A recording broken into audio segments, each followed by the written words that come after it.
Hola community, welcome to another episode of Blender Today Live, this weekly meeting gathering where we see what's new in Blender, in the community, in the Blender studio, Blender everything. Actually, there's not that many news except over at the studio website, and it's every time I mention the studio website, it's not because I'm trying to sell it, although it has some pretty cool content. It's because the pets project is moving forward, and also because the production lessons have been published from Sprite Fright. Yes, Sprite Fright, and you should go check it out. They're all the production lessons might be behind a paywall. Not all of them. The team though is working on publishing the preparing for the making of. Yes, and also the new project, pet projects, also being followed around by people with cameras and being very nicely edited, and it's gonna be published maybe this week or next week. I think then next week, the first episode of what it's going to be the making of. If you remember the making of series, we've been doing this for many projects. I remember back in Sintel we used to record the live streams, I think, and there was also a blog post. And Gooseberry also, if you go to Blender Gooseberry weekly, you can actually find really old footage of people at the studio, like just just sharing what the process of working on projects. And some by now are considered even using Google Plus when that was a thing, and Google Hangouts. So if you are in the mood for looking at some old school, making of ways of making offs with terrible quality, you should go check it out. We also did it for the Caminandes making of, or no, there was like the weekly. How did we call it? You should go check it out. It's like the Caminandes. No, it was. It had another name. I will go around with a picture with a camera and just shoot people in with a nice camera. Not that nice. It's gonna look a bit bad, unlike the features that we have today. So as every week since the last couple of weeks, we are now posting the entire list, raw list output of the commits in Blender since last weeks, in the last 7 days, a bit more than 7 days, like 7 days and a few hours. 94 commits, of which 46 as fixes, which is insane because every week so far it's been around 90 something commits, of which half of them are fixes every week consistently. And I don't know if the team knows this, but if they probably know. But isn't it great? And like for people that like data, I should tell this to Francesco. Every week there are changes. There are 100 or so commits in the main branch. I'm not talking about branches. This is the main branch. I'm not even covering Blender add-ons lately. But yeah, 50, half of them are fixes, and the list is huge. You can see some of the actual new features. You can see that EV Next has been worked on. I'm not going to talk about EV Next today, but just rest assured that it has been worked on this week. Anyway, in this thread on BlenderToday, you can go and leave a question, and I will try to be answering towards the end of the show. But on this side of the show, let's see what's new in Blender as of this week. And as always, we're going to start in alphabetical order. So we start with the animation section. In the animation side of things, it's actually more of a user interface / animation. So there are two settings in the graph editor that really belong, like they're more like personal settings. There is one that is called use high quality display, and one that is called to draw only the selected curve keyframes. And this was tied to an editor. So in Blender, there is this concept of having certain settings per editor, and every time a new feature is added to an editor, like the viewport, the outliner, whatever, there is often the discussion is like, is this really a per editor thing you want to change or not? For example, if you're editing And if you are in like proportional editing mode, right? This is not per editor. This is a global mode. But overlays are per editor because you want one editor to have overlays, one not to. And that kind of behavior, it's also applied to other settings in other editors. In the case of the graph editor, there were a few settings, two of them. One was called, well, it's no longer here because it's been moved. One was high quality display, which is not a thing that you want to turn on and off all the time. It's mainly if you're having issues with your computer not handling the nice soft curves in your system. But overall, it's a setting that it's more on the performance side in your computer for your setup. So it's now a user preference. And the same with the only selected curve keyframe, which is only going to show the curves for the keyframes that you have selected. Usually also a preference, like a personal preference. Now they are actual preferences. No longer in the view menu, which makes the view menu shorter and nicer. And also when you are in the future, when you're able to move your settings around with your Blender ID or whatever, this change will come with. And also, it must have been really annoying actually, now that I think of it, if you have issues with the quality display of your curves and you had high quality display off, by default is on. So if you had it off, every time you open the graph editor, you have to disable it. Gee. Yeah, no, not anymore. Now it's a user pref. Great. What else? We also have some news with the letter A in the shape of assets, the assets in general, not the asset browser alone. But the asset system, the asset object, now has new properties in its metadata to cover the license and the copyright metadata. So these are two optional settings that you can set on your assets. You know, if you are Blender is open source, but you're also allowed to make non-open source if you want to. I don't know, you have copyright stuff. If you work at a studio and you want to make sure that all the assets that are being spread, they have your little signature on it, or from your studio, it's nice to have that. All right, changing letters to C for curves. In the curves side of things, we have a small change by Damien Picard about changing the default front offset from 1 to 0. So it's a small change. Internally, it's mainly going to be noticeable when with text objects. When resetting the text object of a new text object, it will look very broken. But yeah, I think in the pull request we can see some more pictures because Damian is always putting nice pictures for us. So yeah, nice. Changing the offset, not gonna look broken anymore by default. The next change, this one I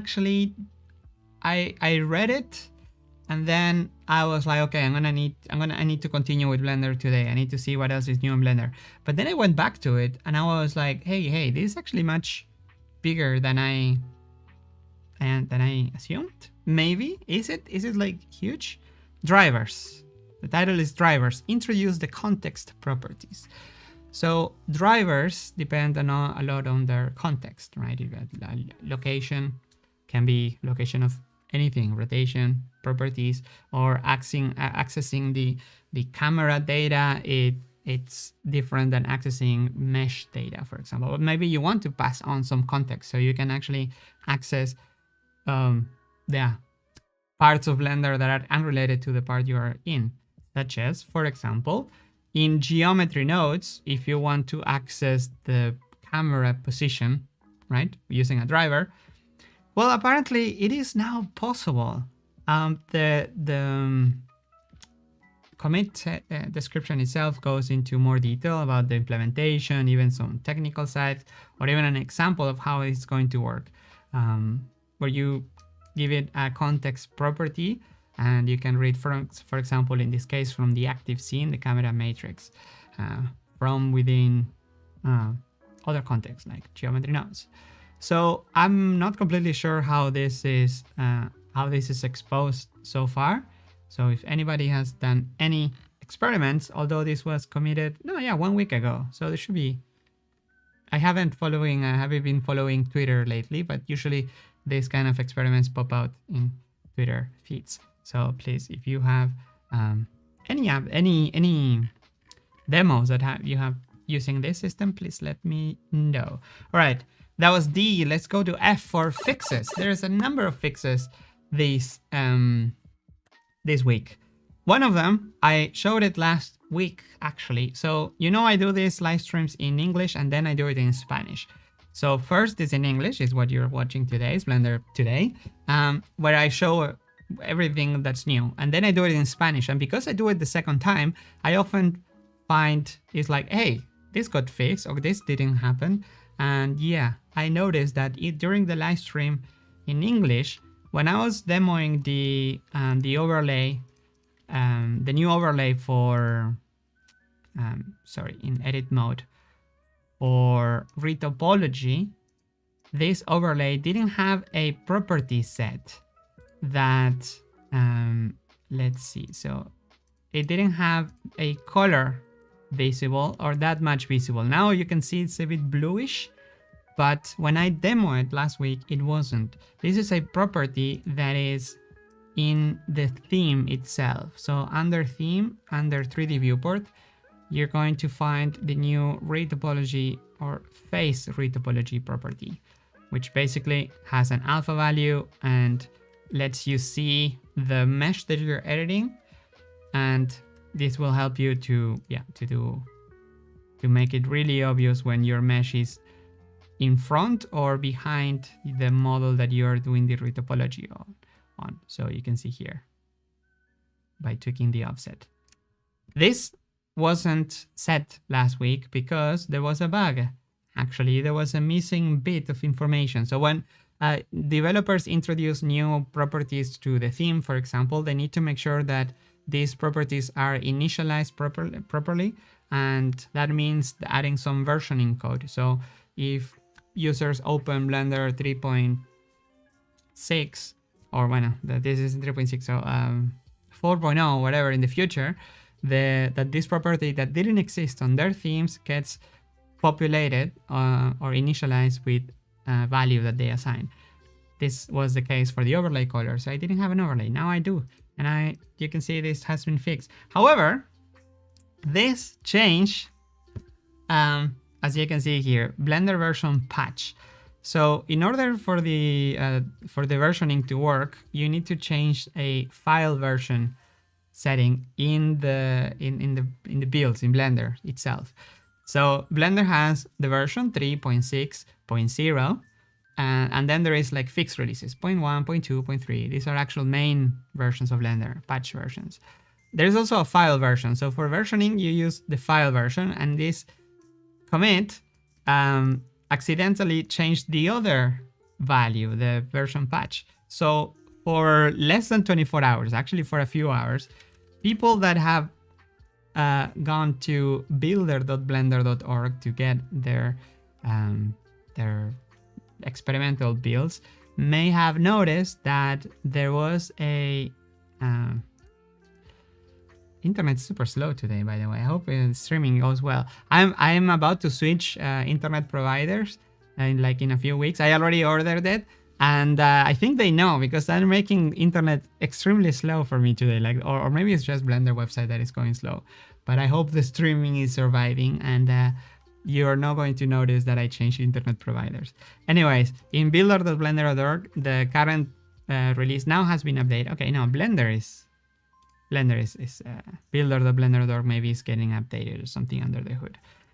The version that was available this afternoon was 3.6.1, and that's confusing because 3.6.0 hasn't been released. So I just wanted to mention that. But yeah, builder.blender.org. Can you access it, by the way, from your from your computers? Not all at once. I don't know how I'm going to control that. But anyway, next fix. UV packing. There was a regression caused recently in one of the changes that have to do with UV packing. So every website is slow right now. Okay, so it's not just me. Luckily this is gonna be up. Otherwise I'm gonna be winging for the rest of the episode on the changes. So yeah, so some time ago there was a UV, an improvement on the UV packer, like a fix, but actually that removed the margin offset of that UV packing setting, and now it's has been fixed. So all right, everybody says that it's down for me. Cool. Okay, so it's not just my internet provider trying to be nice, trying to be like, so you're leaving. You're not gonna leave just so easily. Anyways, another feature, recent feature that had a tiny little bug that maybe may have made things a bit annoying. The VSE retiming, the sequencer retiming tool that I demo maybe 2 weeks ago, I think, had a off by one error, which are the worst kind of error. It's just like it's just so small, but you know something is wrong. Off by one. Fixed now in your Blender, closer Blender, but it hasn't even been reported yet actually, so that's good, nobody noticed. Okay, the next change, it's an improvement, a fix again by Leon. It enable edge panning for move operators in menus. This is awesome, this is fantastic. So again, Leon also making nice pictures for me. Well, in general. So yeah, the when accessing some operators from the menus, the edge panning feature wasn't working. So the edge panning is when you are close to, when you're moving, or for example in the outliner, if you select something and drag it to the edge of the editor, the window, the area, you're going to start like panning. You're gonna see the Blender starts moving. That wasn't working for menus. Now it is, thanks to Leon. Okay. The same for strips now in the sequencer. That's the actual fix. Another fix of a bug that I reported and has been fixed by Patrick. Thank you, Patrick, for fixing this, because it was driving me nuts. So do you people know the feature of having, when you have multiple view layers, so, or render layers? I know it's confusing, the naming confusing in Blender right now, but when you have multiple view layers, you can have the option, the filter option, to enable all of them at the same time. So it is pretty trippy sometimes, because if you have the same object in multiple times, you have this thing, which I don't think we should, I don't know. What do you think? To me, it's a bit weird. I think it would be cool to, when you select, to also highlight the other object, but the fact that the hover is in two, one should be hover, one should be active, maybe. Anyway, I don't know. Anyway, sorry. The actual fix is that I use this all the time, because I like to switch between view layers this way. So you can, if you're not familiar, okay, now something else is broken. I can't expand the view layer. Am I? Okay. So we have a lot of work to do, Pratik. Anyway, I love this feature. It's a bit broken now, but it is pretty handy. Now I'm doing it with the keyboard. It is pretty handy because it allows you to switch between the active view layer, and the active view layer, if you're not familiar with it, lets you change the collections that you see. So if you have, for example, a cube here that happens to be in another collection, for example, you can have that visibility changing per view layer. So in one you have an enabled and you have disabled it in the other one. But yeah, hover has to go, says Stas. Yeah, I think so. Double hover is odd. Yeah, hover should be hover, whatever you have in selected. Maybe highlighting the object in the other, maybe that works. Hey, now it's working. Interesting. I don't know what oh no, I had these bugs when it's hard to replicate. Anyway, this has been fixed. The bug was that whenever you select any view layer, it would open all the trees, all the view layers. So it was virtually unuseful, unfortunately. Now, not anymore. And the other fix that was done this week, there were many fixes actually. If you look at the full list, you're gonna see that it's a lot of cleanup, lots of cleanup, like refactors, making like formatting, making basically Blender more unified and more standardized across the board. That's a forever work, guys. It's going on forever. But this is the list of fixes, the entire list of fixes only for last week. So I'm only sharing a few this week. One of them, pretty handy. Operations such as the eyedropper we're working on popovers. So this bug actually goes back 4 years ago and it has now been fixed. So if you were to use the eyedropper from a popover, it wouldn't work. So yay for this fix. 4 years later, it's now a thing of the past. Look at that. Is that Windows? What is that? The button there. Is this Windows Vista? Or 7? Looks a bit Vista-ish. Anyways, the next change. Let's see if the billboard is... Yeah, the billboard is back. Oh, and now the billboard says 3.6.1. But actually, I thought they fixed... I asked them to download, to make it 3.6.0, like to kick the billboard to restart. But if you see this, I would suggest you not to download 3.6.0.1. Just wait for the 0.0 build to be available again, because yeah, it's not good to go forward and backwards. We don't even know if there will be a 3.6.1 ever. Well, actually, yes, there will be, because 3.6 is an LTS. But still, just don't. More changes / fixes. The Gizmo was missing some merging, so the hovering effect will be a bit weird. In this case, the Cage 2D corner margin has been increased to make hovering a bit better. And now when you hover, you're actually going to see which axis is constrained to. So yeah. Windows 7, Windows 8. Windows 8? No, Windows 8 was all flat and buggy. But I remember I had the tile UI. Horrible.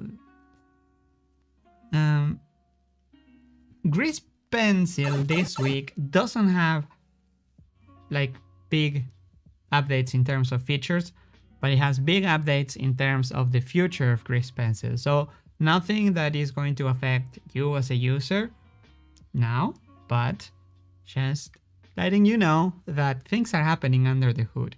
Grease Pencil files are being renamed to Legacy. So that means that if there is legacy, it means that there's the new things coming, right? By definition.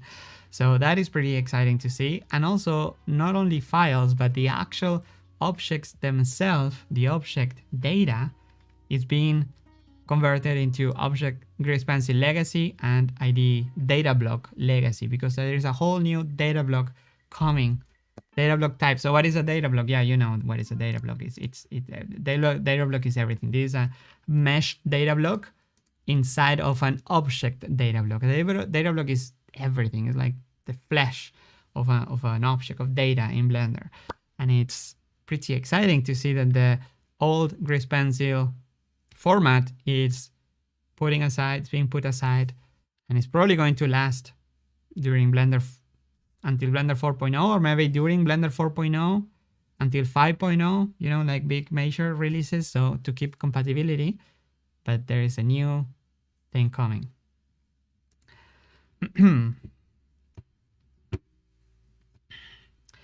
Let's see.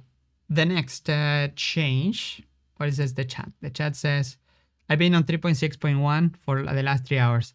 Yeah. Go back to 3.6.0 when it's available, and if you get any errors, You're not gonna get errors, basically, but just so you know.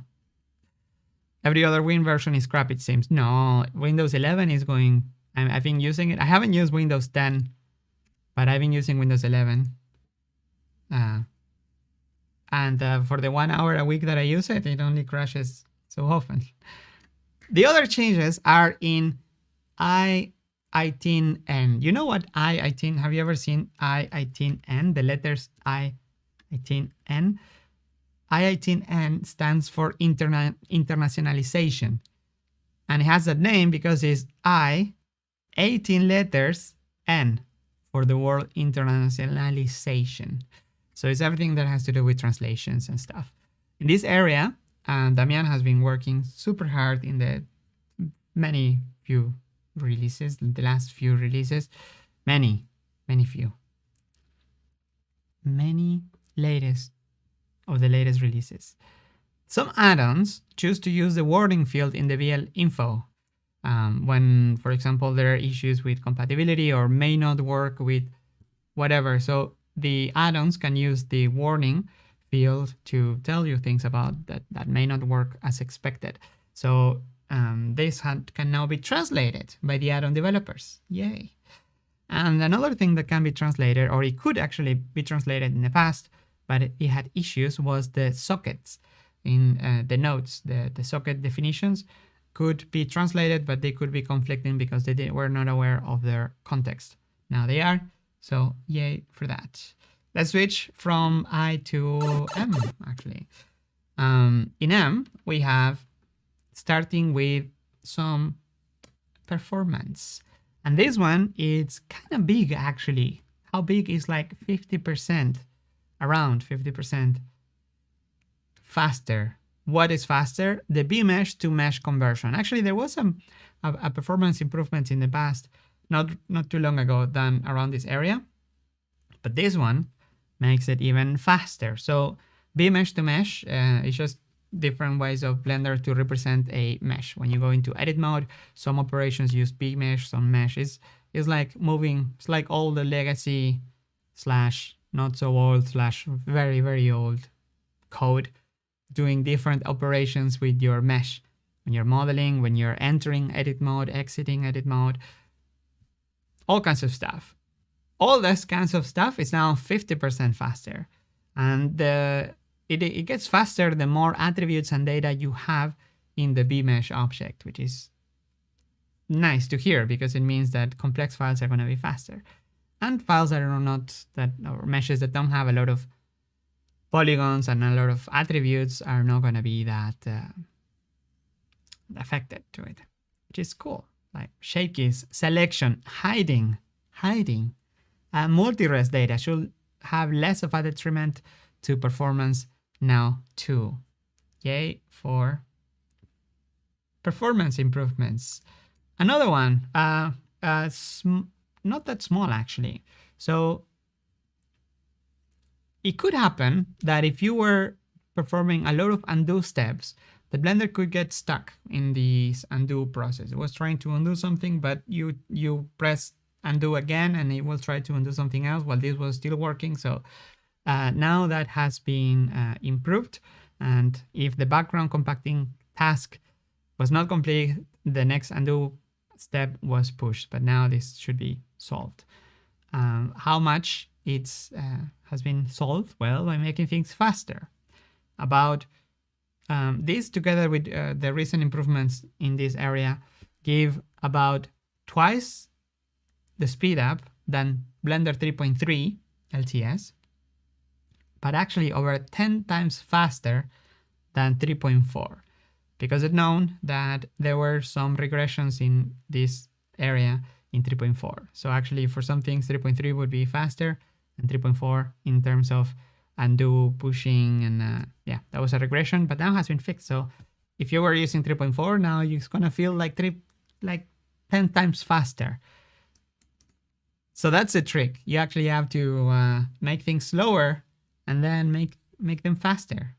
Isn't that great? And Iron Company is doing that too, like making things on your phone slower, but then the new phone comes out and those. The new improvement, this improvement, that it was tested on a subsurface cube with the modifier applied around 1.5 million polygons. Both randomized and non-randomized edge vertices and faces were used to avoid the subsurface memory layout biasing the results. Super nice. So it was tested during transforming 1/3 of the mesh and then inverting the selection. So that should be faster. Nice. The next improvement, it's there also, but there is a bunch of smaller improvements, like more like micro mini improvements in performance. This one, drawing large meshes, for example, now is tens of milliseconds faster in this change thanks to hands. And another change that is related, I mentioned last week that more attributes are becoming generic attributes now. The face shade smooth flag is now, I think, the last one. It should be the last one of the bunch to be moved into this new generic system. So instead of having each attribute its own way of doing things, now they all share a generic system that uses about 12 times less memory than the previous method. Not bad. And the attribute name is sharp face, which mirrors the existing sharp edge. It makes sense. It makes sense. So instead of having the shade smooth, it's going to be sharp face. Now, I think to remember now, actually. The other change, actually, this, and for forward compatibility, this will be kept until 4.0, and then after Blender 4.0, bunch of this old legacy stuff is going to go away to leave room for the future. The next change, it has to do with, we are in M with, overlay. The overlay setting that I showed last week about being able to change the edge thickness, the maximum thickness was set to 5, which was like an eyeball for a good enough value. It turns out that the implementation could like for some people it wasn't big enough. For some systems it wasn't big enough. It depends on the DPI of your screen, how retina it is, and also for accessibility it's also good to be able to make things as big as they possibly can. In this case, this change makes it up to 32. I want to see how a 32 with edge looks. So allow me to go and check. All right, so edge width, 32. Nice. Cool. All right, so things start to break. You can see how the drawing of the edges starts to become a bit problematic. Maybe in the UI could be less, and then you can enter manually another value. But yeah, it's interesting. And edge selects don't have an alpha value, right? But they're still, they are like sort of transparent. No, they're just darkened. Interesting. Another fully color, yeah, when you are in edge select mode. Nice. This is not a high DPI screen, by the way. The next change, we went from O to P for Python.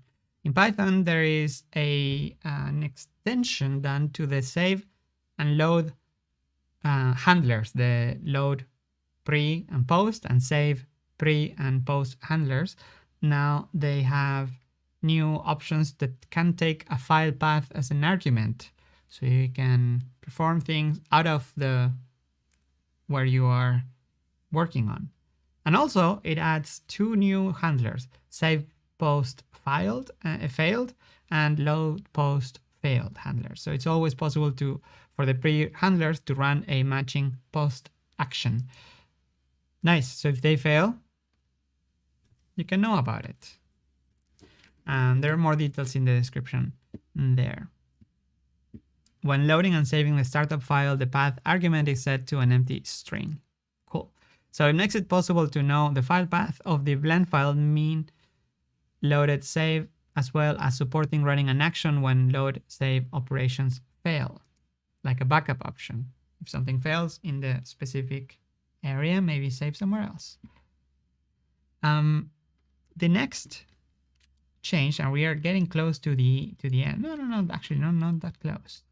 So we were in the P. Let's go to R for Realtime Compositor.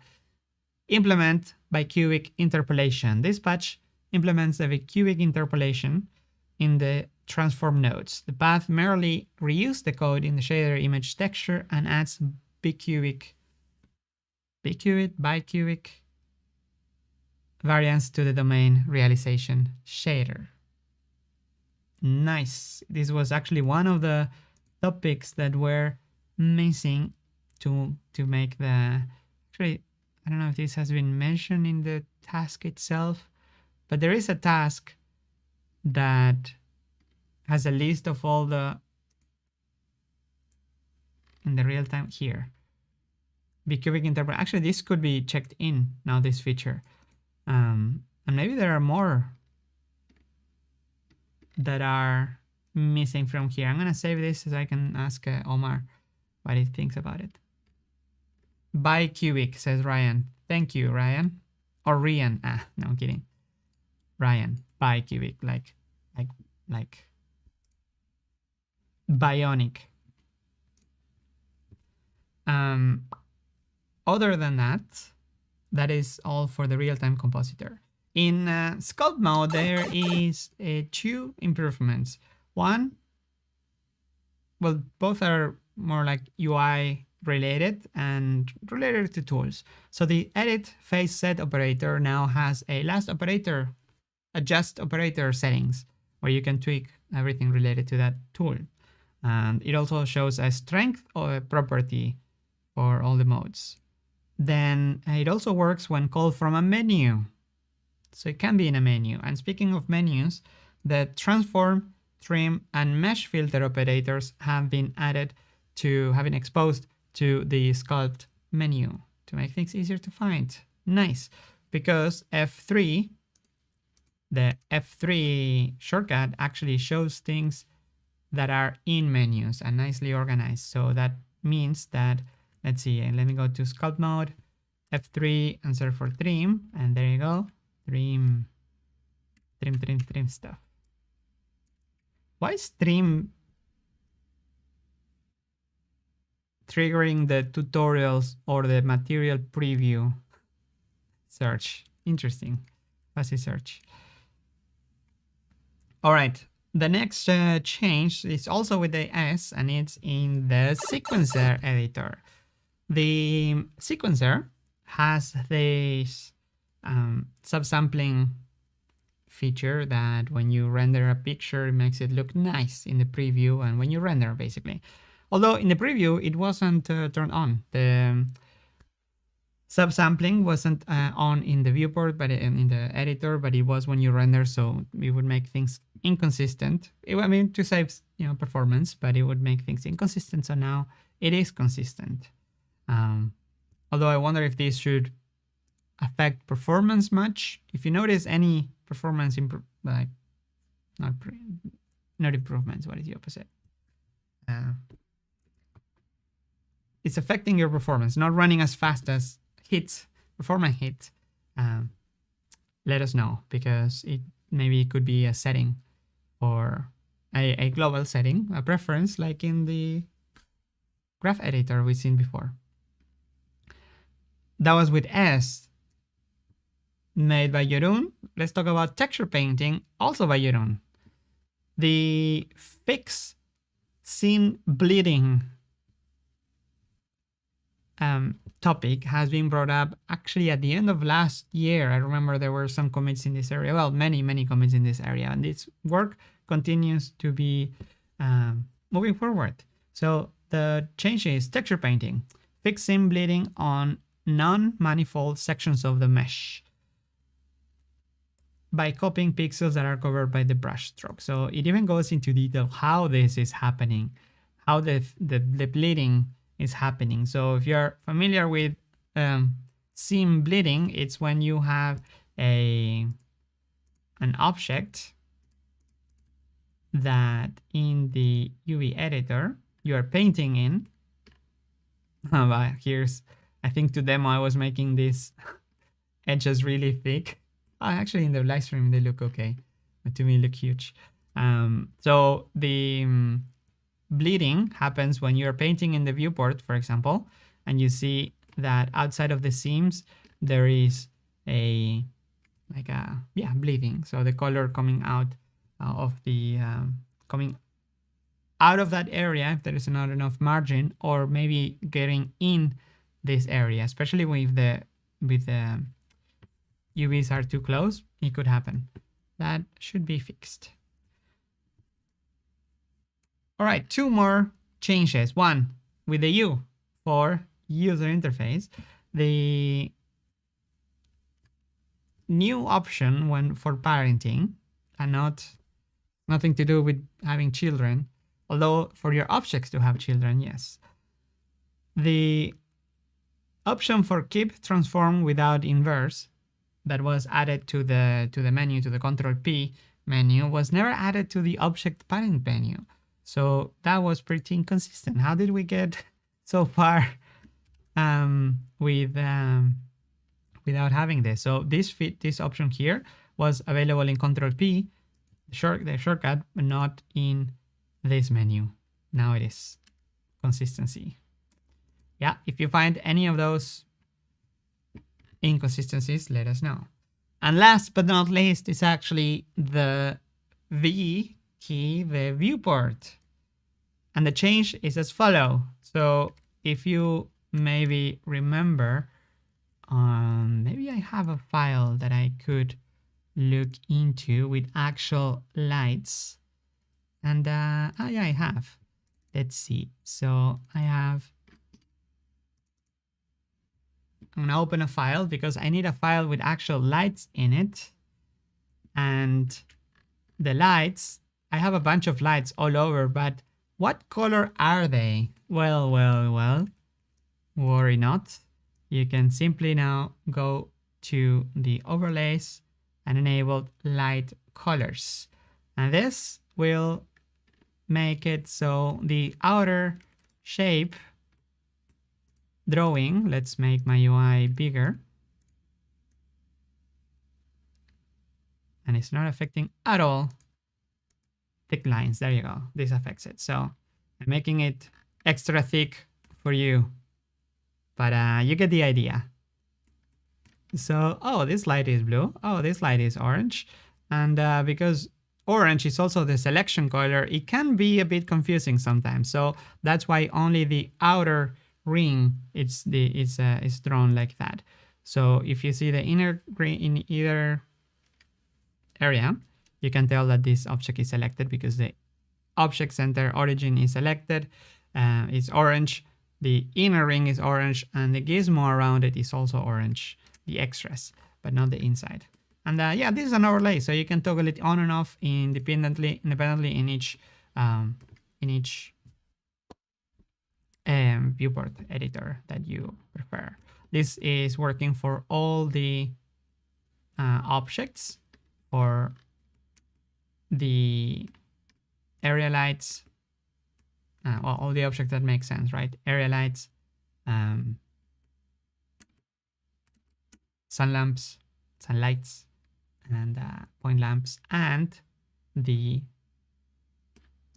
spotlights.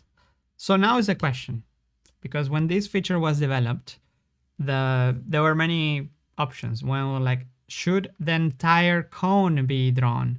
Isn't that a bit too much?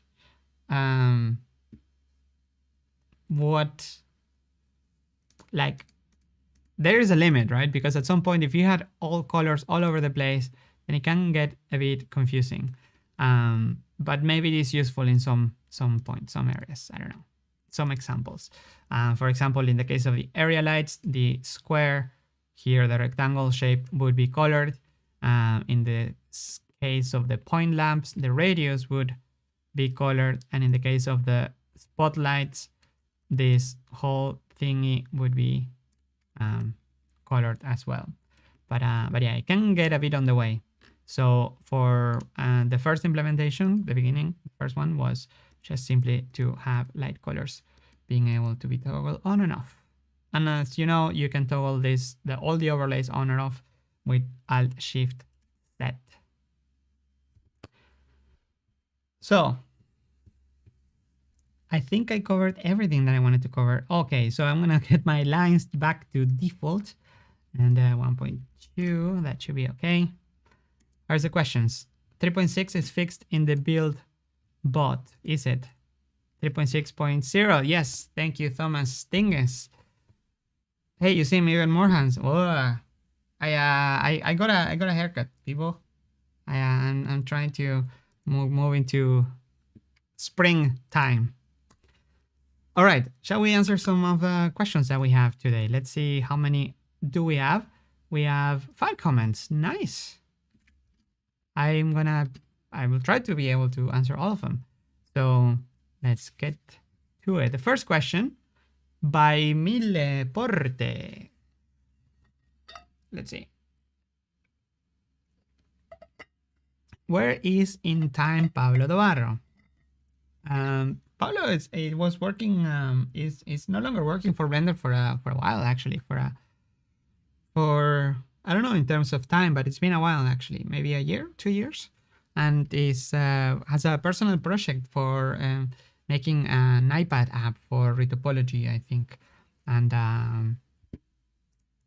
that's all I know about it. You can follow him on Twitter. He posts there often, usually.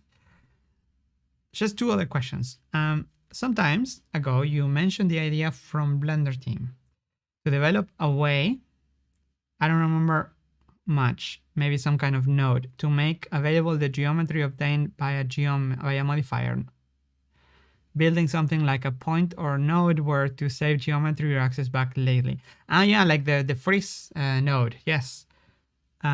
There's no news that well, the project hasn't been like stopped or anything. The simulation nodes is now taking priority, but we may need some of that at some point, I think. So I wouldn't discard it either. I think in terms of performance, in terms of being able to share data around, to make the trees more readable as well, we need some kind of freezing the geometry at some point and not calculate, because right now, if you have 100 nodes, all 100 nodes get calculated on every frame every time you change, right? So you could, maybe once you're happy with some part of your mesh, but you don't want to lose all the editability, but you know that you're not going to change it in the near future, you could like freeze or have like a modifier that I think in some software is called edit poly or poly edit or freeze or something like that, where it just bakes everything basically, and it's so much faster. All right, last question. I did miss the option because the texture painted brush is always projected in screen view. Did I miss some option because in the texture paint the brush is always projected in screen view? The brush is always in screen view. That's project, what? Project paint. No, but can't you change it to, it's been a while since I used that, but like when you are painting, can't you make it 3D? Like with the shape of the stroke. Method. And try looking somewhere around here. I don't remember now exactly, but or maybe someone from the community can jump in. But yeah, there is an option to make a project painting or not.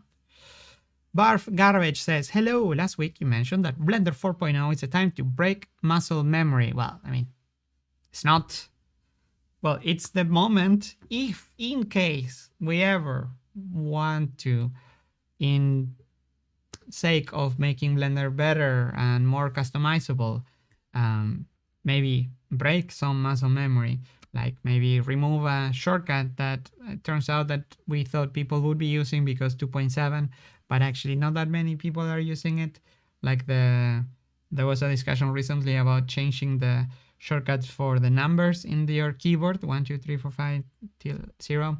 Right now they are set to show and hide collections. And yeah, it turns out that was mainly something from 2.7, but turns out not a lot of people are actually using those shortcuts, and they are pretty valuable real estate in your keyboard. So maybe it's time to remove that and either give it a better options or just let people use whatever they want to with that. But for that, the keymap editor should be much nicer, because right now it kind of sucks. The Blender's keymap editor. I wish some developer would try to own that project and make it awesome, or at least detect if a keyboard has a shortcut has been used when you sign.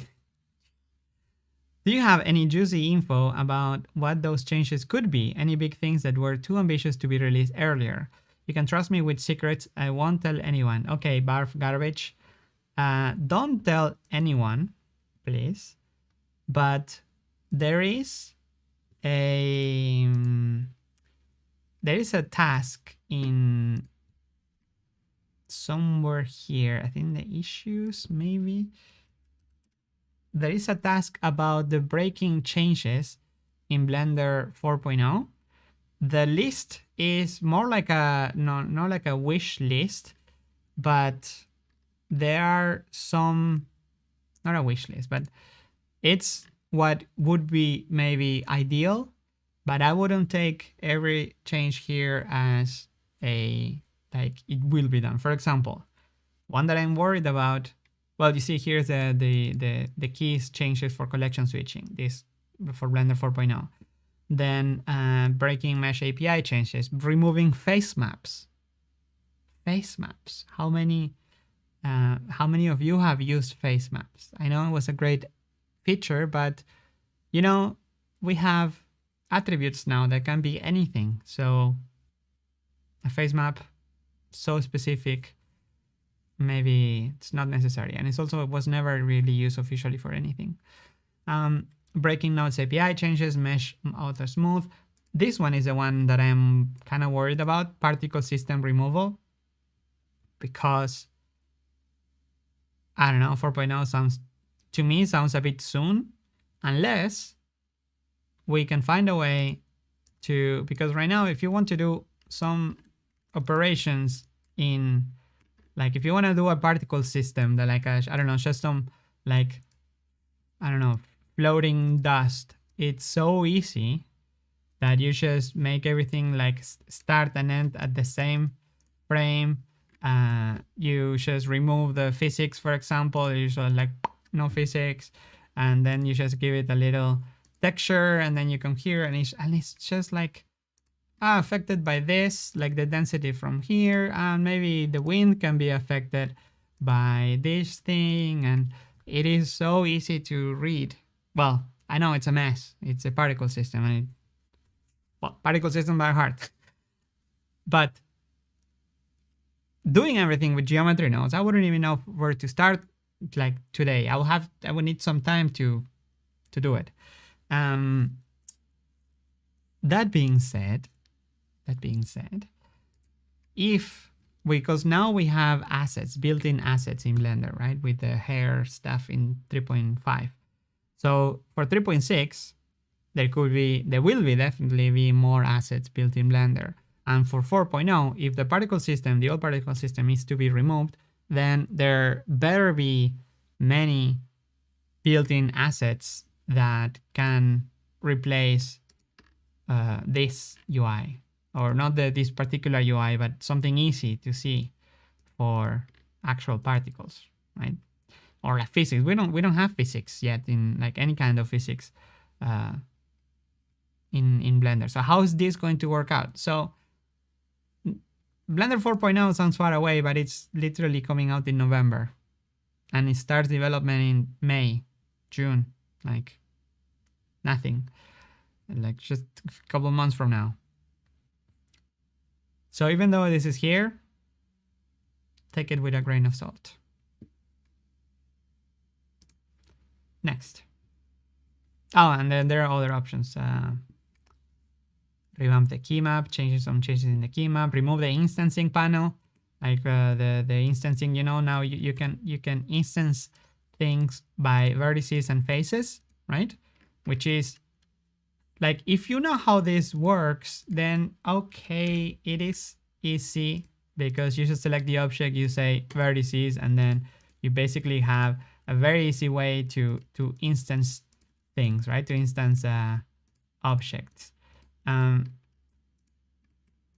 It's very easy. In geometry nodes, you need a couple nodes to make this work. And but the thing is, this system is super old. It's not optimized. It can break very easily, but it's very easy to use. You can click, literally one click, and you are instancing stuff. So maybe this could be replaced with a geometry node that is here for instancing, maybe. But better integrated with the rest of Blender, and remove the instancing from here. Make it a modifier.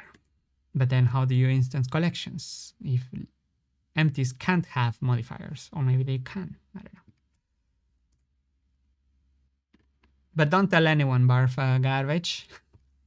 All right, next, lattice ID. Hey Pablo, I'm sorry to bother you, but I insist that you ask the Blender programmers to develop lattice deform for volume, because you can't make quality deform with geometry nodes like you can with lattice deform. I like how you have lattice in your name, dedication. I asked the developers to develop lattice deform for volumes. But why lattice? Just use a mesh. We could use a mesh, right? Lattice are so limited. Like they don't even, like the drawing of the lattice is awkward. It could be just a mesh that works as a lattice. So maybe a lattice is a property of the object that works as a lattice for another object. But yeah, gonna need more. I can make a proposal. How is it? Is it a property of the lattice object, or is the lattice object just a mesh object with something in it? Like if you really look at the lattice object, it's really bare bones. Like has a few options for like resolution, but then you can't even look like inside. Like the drawing is not great. You can proportional edit, but you can't see the connection between the vertices. Maybe it's something for some developer looking at this to fix. That the edges don't get selected on the active, so you don't know if this point, what is it connected to this point? You actually have to guess by going around. But yeah. Will Blender soon remove surface objects like hemi lamps was removed?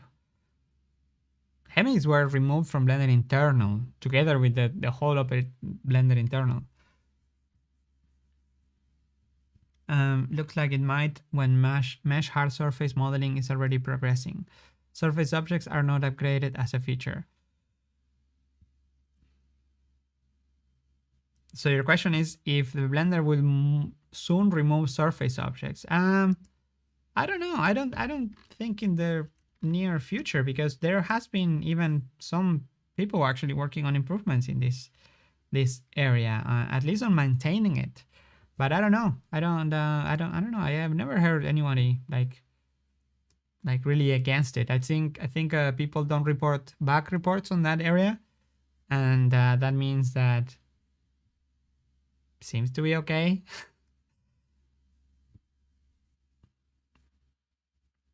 The next question: what about this experimental notable? What is this experimental notable? Basic Blender project support experimental. Oh yeah. This is something that is in the back of our heads every time we start an open movie project, and every time there is a change in the asset editor. Yes, this has to be worked on and still worked on, but I think Julian is now working on the asset shelf project, and I'm gonna ask him when does he plan to go back to the Blender project. Uh, yeah, and I would like to jump in and ask how can I be of any help if we need testing, because he got fairly far, and I would love to have this. It's basically making Blender aware of the project.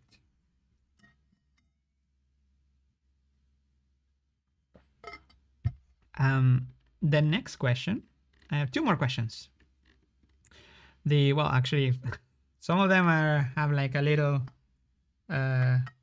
babushka. Oh no, it's not babushka. It's the one that comes in. Heavy node processing. The first question by Solo Yudenden.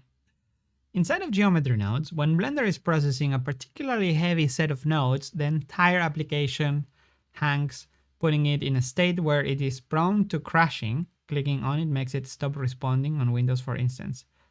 It's not prone to crash. Like when something is busy that is working on it, it's not prone to crashing. Actually, it's just working on it. I mean, the fact that Windows makes it look like, well, operating systems in general, like, because on Linux it also says forced to quit, and in Windows also it makes it like it flashes white and it. But anyway, compared to Houdini, when a heavy node is being processed, the application doesn't freeze, and you are also allowed to cancel the node pressing by hitting escape. Would it be possible to have something similar to this in Blender? Actually, yes, there is. There was in this week, the last week, there was a few workshops actually going on at the studio. Jack Luke was the developer of the geometry nodes, animation nodes, and so on, was at the studio. So there were several meetings there and discussions on what is the future of simulation nodes, what are the deliverables for 3.6, and I think the team is going to write about it somewhere soon. I know that there was another workshop that was held by the Viewport, the EV/Viewport module, which was also super exciting. There was even people from other companies coming. So there was Clema from Blender, the creator of Eevee, but there was also two developers from Apple that came all the way from London to Amsterdam to share what they've been working on and also see how it is aligned, because Blender is soon moving to, or is in the process of moving to Vulkan, right, to replace OpenGL. So it is important to be aligned with the people here from the team and other manufacturers. So it's super cool to see big companies such as Apple to be, collaborating and actually flying people in and being able to meet in face and share how Blender could make this migration easier. The next question, attribute visualization. This is currently visualizing attributes. Yes, I'm aware that there are some community-made node groups. Nope. Attribute visualization is actually in the plans for either Blender 3.6 or Blender 4.0, but it's soon. It was actually part of the topics that were covered in the last week. Node-based exporting stuff from geometry nodes is a bit of a mess. I think it would be cool to have dedicated export nodes instead of a node tree. For instance, you would have a VDV export for volumes and a lambda export for deforming meshes. So every time what do you mean? Like a node that exports stuff? Like every time that you change a setting, a tweak, it would export right to disk? Yeah, we have the file output node in the compositor. Could be that concept, but it wouldn't make things slow. Maybe, yeah. But yeah, I agree. This one I am not sure if they are working on it or if it's in the roadmap. But you can always go in the Blender chat and go to the Everything in Nodes chat room and ask there. And the last question by Luciano. Luciano says, I'd love to know what module takes care of linking and library overrides. That is the pipeline assets and pipeline assets and IO, it's called. And if there is an article or tutorial with best practices, I think the best tutorials out there about linking library and pipeline in general are by Blender Studio. The people working on the Sprite Frights or Spring or previous projects. But yeah, as I've been having issues with linking lately, as in linking, saving, opening, and finding things broken. I don't want things to break down the line in my short film. Well, Blender has survived, sometimes painfully, all the projects so far since Spring. So Spring, Charge, Sprites, and Pets project, and Rain, the Coffee Run. So the team has been sharing some of that process, but it should, on the studio website, but it should be in a much better shape nowadays. If you find any bugs or issues, report them, please report them. I don't know if your short film is open source or not, but if it's not, try to simplify the files in a way that the bug still happens, but yeah, you're not maybe sharing too much spoilery content from your short film. Also, is there a way to add shape keys to sculpt on top of a character that is linked? No, so far not, but it is planned as part of the overrides system. Actually, that was one of the main override processes, things that the team wanted to do. So in that case, I would suggest you to either like use Alembic, export that to Alembic and then bring it back, or just do what Bebeland was doing, which is basically just append. Yeah. So append the mesh, but then link everything else. Link all the materials, textures, and everything. So at least you have some sort of things linked.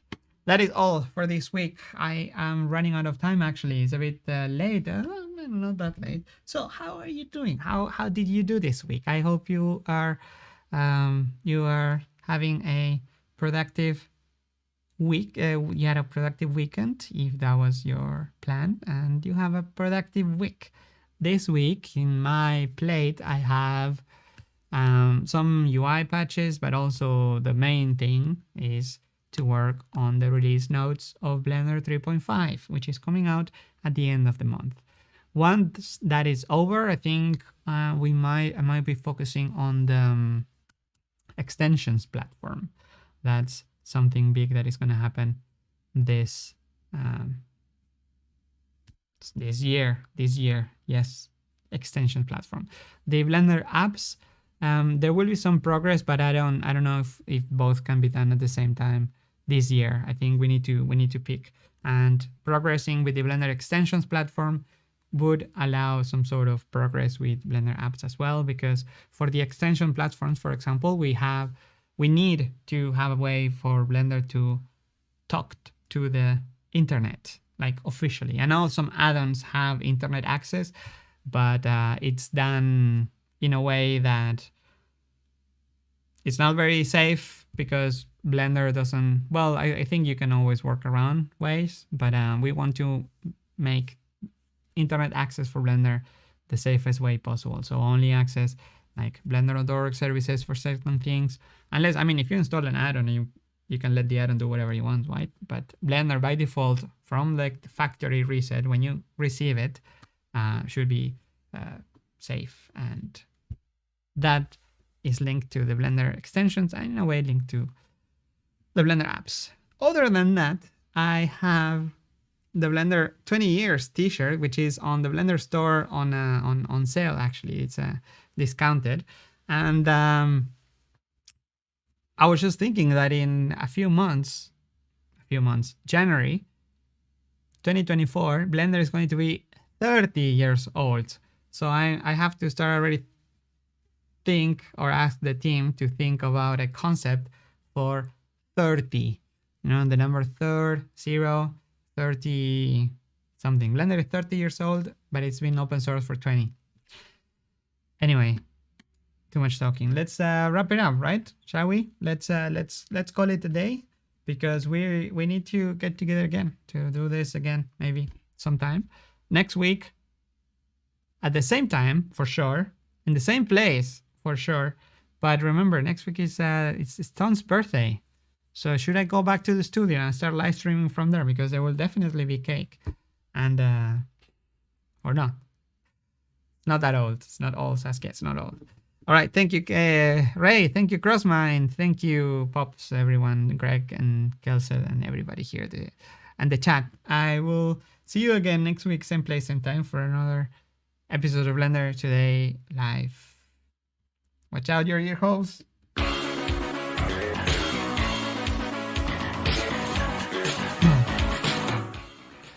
Thanks. Have a great week. See you next week. Next week.